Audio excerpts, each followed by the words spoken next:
एक बेल का फल लीजिए। क्या लेना है? बेल का फल, बेलपत्री का जो फल होता है उसको ले लो। उसके अंदर का जो गुर्दा होता है, अंदर का जो भाग होता है, उसको निकाल लीजिए और उस बेल के फल में आटा सेक कर उसमें शक्कर मिलाकर उसको के अंदर भर लीजिए। अमावस्या के दिन सुबह 10 बजे से पहले उस बेल फल में जिसमें तुमने पंजेरी भरी है, आटा सेक कर भरा है शक्कर के साथ में, उसको अपने घर में घुमाने के बाद में जिसको कालसर्प दोष बताया है, पितृदोष बताया है या वास्तु दोष का स्मरण बताया है, घर में सब दूर घुमाकर अपने परिवार का हाथ का स्पर्श कराकर पीपल के पेड़ के नीचे तक खड्डा खोदकर उस बेलपत्र के उस फल को दाब दीजिए। महाराज केवल एक अमावस्या करना रहता है, पितरों के दोष से मुक्ति मिलती है और हमारे घर के कार्य सफल होना प्रारंभ हो जाते हैं। कार्य की सफलता होती है, कार्य में सफलता प्राप्त होने लगती है।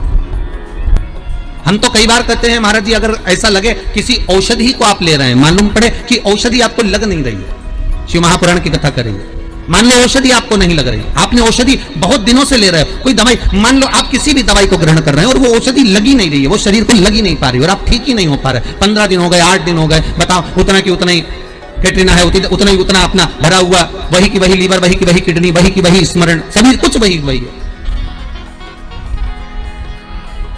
उतना की उतना ही।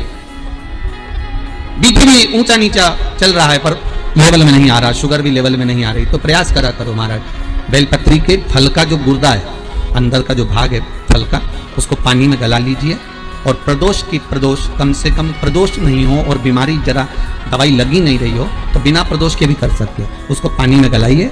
आधा घंटा पानी में, जैसे आपको सुबह मंदिर जाना है 10 बजे, तो सुबह स्नान कर कर कम से कम 6:30-7 बजे उसको पानी में गला दीजिए और उस बेले के फल का गुर्दा से गला हुआ पानी शिव जी को ले जाकर समर्पित कर दीजिए। महाराज उस पानी में से थोड़ा सा 1 चम्मच पानी शिव जी पे चढ़ा हुआ लेकर आ जाइए। उस पानी को जो बीमार व्यक्ति है उसको औषधि देने से पहले मात्र आधी चम्मच से भी आधा चम्मच उसको दे दीजिए। भगवान शंकर का श्री शिवाय नमस्तुभ्यम का जाप कर उस पानी को देने के बाद अगर आप औषधि देंगे तो ये पक्का है कि औषधि अपना कार्य करना प्रारंभ कर देगी और वो स्वस्थ होना प्रारंभ हो जाएगी।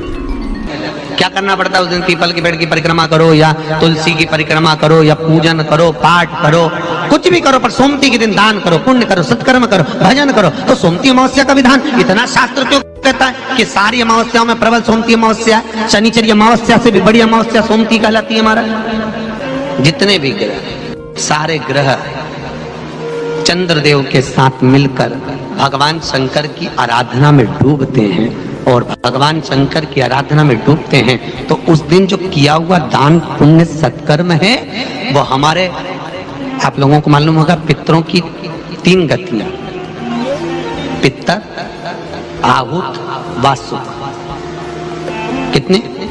3। गर्भ में जो चले गया आहुत है, कुंवारी अवस्था में गया जिसकी शादी नहीं हुई, आहुत। पितर अधोगति में अचानक बहुत सारी तमन्ना थी, बहुत कुछ करना चाहता था और अचानक चले गया, मर गया, पितर गिनती में। जो एक्सीडेंट आदि, खांसी, सुसाइड, बस 3। शास्त्र कहता है सोमती अमावस्या के दिन ये तीनों आहुत, पितर, वासुक, जहां पर घर की कुल की माता पीपल की परिक्रमा करती है या तुलसी की परिक्रमा करती है या पूजन करती है या दान करती है सोमती अमावस्या के दिन, तो ये तीनों को उसका भाग प्राप्त हो जाता है और तीनों तर जाते हैं। फिर उनको पिंड की जरूरत नहीं पड़ती महाराज, उनको तर्पण की जरूरत नहीं पड़ती। इसलिए सोमती अमावस्या का क्रम हमारे हिंदू धर्म में ज्यादा वर्णित है। विश्वास कहता है अमावस्या के दिन, उस श्राद्ध पक्ष की अमावस्या के दिन जो नदी, तालाब, बावड़ी, कुआं, किसी भी एक जगह पर अपने पूर्वजों का नाम लेकर शाम के समय पर दिया लगाएगा, ये मेरा विश्वास कहता है उसके लिए कुबेर भंडारी भंडार जरूर बनेगा, पितृ भंडार जरूर बनेंगे, ये निश्चित। इस पीपल के वृक्ष के नीचे जो शनिवार को दिया लगाएगा वो लक्ष्मी और नारायण को अपने घर ले जाएगा। इसलिए शनिवार के दिन पीपल के वृक्ष के नीचे दिया का प्रमाण है महाराज। और सुन दरिद्रता देवी, तेरे पेड़ के नीचे जो खाली हाथ आएगा तू उसके घर में प्रवेश करेगी और जो भरे हाथ से मतलब पानी का लोटा ले जाओ, कंकु ले जाओ, चावल ले जाओ, रोली ले जाओ, कुछ भी, जरा सी शक्कर ले जाओ, गुड़ ले जाओ, आटा ले जाओ, और पीपल के पेड़ के नीचे कभी खाली हाथ मत जाओ। अगर तू खाली हाथ कोई आया तो तू उसके घर में प्रवेश कर। बड़ का पेड़ पितरों का प्रतीक होता है, बेलपत्री का पेड़ भी पितरों का प्रतीक होता है, क्योंकि ये पितरों के वंश से जो पार्वती मैया का प्रागट्य भाव वर्णन किया। पीपल का वृक्ष पितरों का प्रतीक होता है। श्राद्ध पक्ष में महाराज पीपल के पेड़ के नीचे मात्र काली तिल्ली का पानी ही डाल देने से पितृदोष का निवारण हो जाता है। किसी लड़के की लड़की की विवाह शादी नहीं हो रहा हो, मंगल विवाह नहीं हो रहा हो, पानी के लोटे में थोड़ा सा काला तिल डालकर श्राद्ध पक्ष में पीपल के पेड़ के नीचे चढ़वा दीजिए। महाराज पितरों की शांति होती है, घर में मंगल कार्य होता है, मंगल कार्य हो जाता है,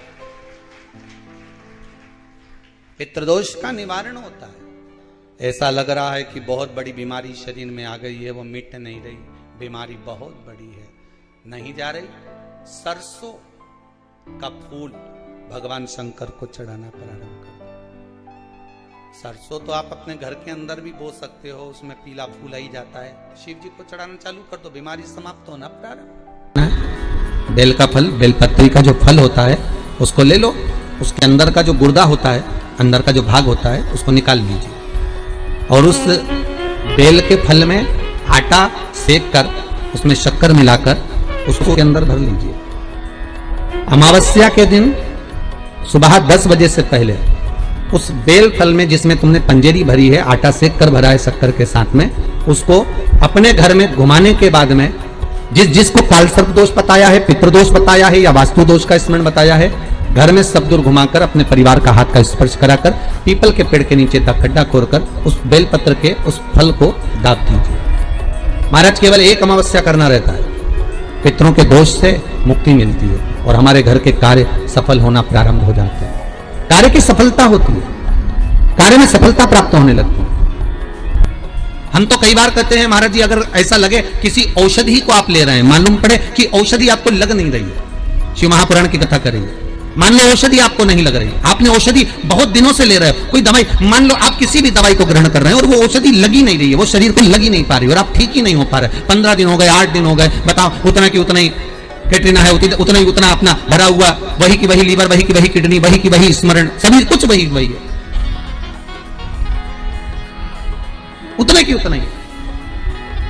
बीपी भी ऊंचा नीचा चल रहा है पर लेवल में नहीं आ रहा, शुगर भी लेवल में नहीं आ रही, तो प्रयास करा करो महाराज, बेलपत्री के फल का जो गुर्दा है, अंदर का जो भाग है फल का, उसको पानी में गला लीजिए और प्रदोष कम से कम प्रदोष नहीं हो और बीमारी जरा दवाई लगी नहीं रही हो तो बिना प्रदोष के भी कर सकते हो, उसको पानी में गलाइए। आधा घंटा पानी में, जैसे आपको सुबह मंदिर जाना है 10 बजे, तो सुबह स्नान कर कम से कम 6:30-7 बजे उसको पानी में गला दीजिए और उस बेले के फल का गुर्दा सा गला हुआ पानी शिव जी को ले जाकर समर्पित कर दीजिए। महाराज उस पानी में से थोड़ा सा 1 चम्मच पानी शिव जी पे चढ़ा हुआ लेकर आ जाइए। उस पानी को जो बीमार व्यक्ति है उसको औषधि देने से पहले मात्र आधी चम्मच से भी आधा चम्मच उसको दे दीजिए। भगवान शंकर का श्री शिवाय नमस्तुभ्यम का जाप कर उस पानी को देने के बाद अगर आप औषधि देंगे तो ये पक्का है कि औषधि अपना कार्य करना प्रारंभ कर देगी और वो स्वस्थ होना प्रारंभ हो जाएगी, वो स्वस्थ हो।